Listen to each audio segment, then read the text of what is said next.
Out Tuesday with licensed professional counselor Yunetta Spring.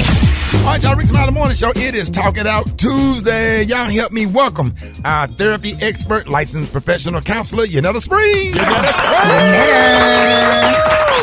Hey, Yunetta, good morning. Hey, good morning, Ricky. Good morning, y'all. How y'all doing today? Man, we blessed. We happy to have you, man. And it is hard to believe that we are already in the month of December. And your theme this month is December decisions. So please explain, what that means and when it comes to our mental health. Yeah, absolutely. So, we're at the end of this year. Can't believe it. And a lot of my clients, usually if I see something is showing up in my practice, and I'm like, this is probably showing up for the listeners too. So a lot of my clients are feeling this pressure at the end of the year, like they're just tired of deciding, feeling pressure about what they're going to do at the end for the rest of this year and for next year. And they're just tired. So have y'all ever found yourself in a place where y'all are like just tired of making decisions? Oh, yeah. Right? Just tired, of making decisions. And you're not alone. We all could experience this. So I want to talk about decision fatigue. And what that is basically it's a psychological issue that focuses on a person's ability and capacity to make decisions, right? So it can be referred to as like ego depletion or cognitive fatigue. But what it kind of sums up as being is it's just when the quality of your decisions deteriorate over time, right? And this happens over a long season or session of decision making. And this can apply to significant decisions or minute decisions, right? So we put it into context. Let's say every year you're given 100 decisions. I couldn't imagine if that was the case, but every year you're given 100 decisions, and we deplete those as the year progresses. So by the end of the year, we can wind up with zero. Right. So being at zero or being close to zero could be decision fatigue. So the more decisions you make and the more you're responsible for without taking a break, the less energy you have.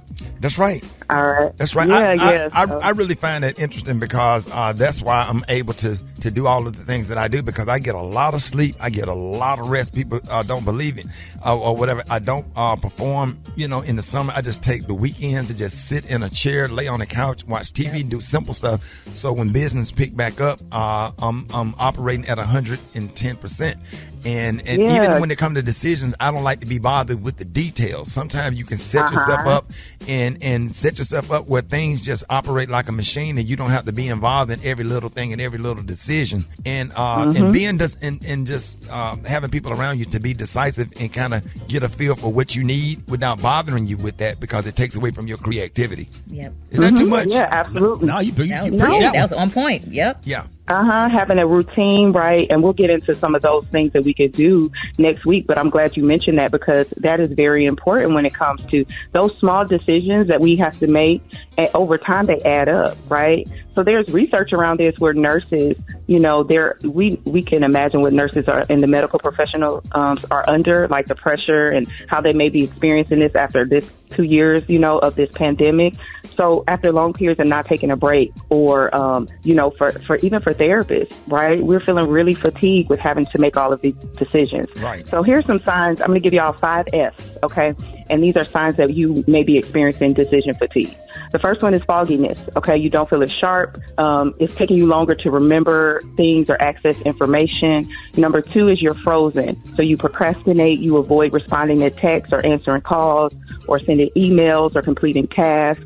The next one is fatigue. So you're dozing off, you're sleepy, your energy is low. You may not want to do desirable activities because you can't choose which one you want to do. Okay. And the fourth one is something that we need to really look out for around this time of year, and that's frivolous spending. So we can buy impulsively when we have decision fatigue, because we don't have the bandwidth to decide if this is a good purchase or if it's not. So we just buy whatever. And then the last one is not giving up, but I can't say that on the radio. Right. So for this one, you don't have the energy to care, about the people and places and things that you usually care about, because you're operating on E. So you have to save your energy for the things that are like most important for your survival.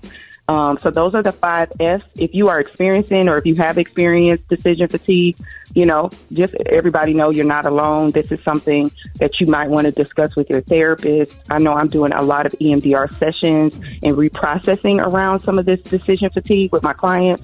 But if you want more info, y'all can always follow me on social media at Springforth Counseling. You can text the word spring to 55444.